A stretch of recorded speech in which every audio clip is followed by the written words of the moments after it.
So you can kind of see what I'm doing, just fluffing it up. You're never going to use your fingers when you're doing a hand scissor cut to try to hold the hair up or anything. So once you fluff up that top part, however much you want to take off, generally he's already about the length you want to cut it to, so you're not going to want to take off a lot.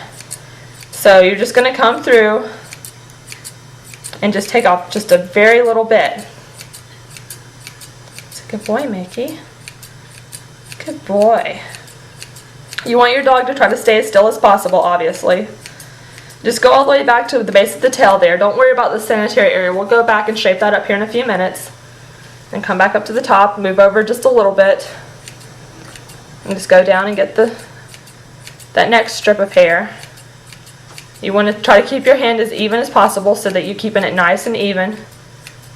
After you go through the first run, you're going to brush it back out here in a second. And that's when you kind of eyeball it and make sure that you don't see anything sticking out.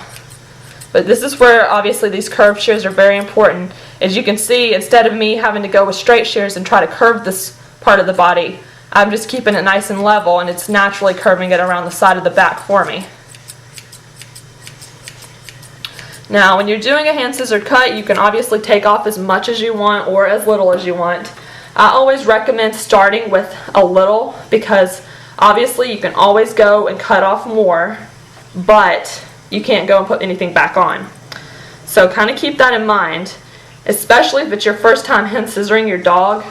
If you try to cut too much off, you're going to end up having patches that are very uneven, and to get it even, you're going to end up taking more and more off, and then you're basically going to end up having a very uneven cut. So when you get to, after you do that first run, just get down eye level and just look at your dog, and you can see anything that's sticking up that's not even with each other.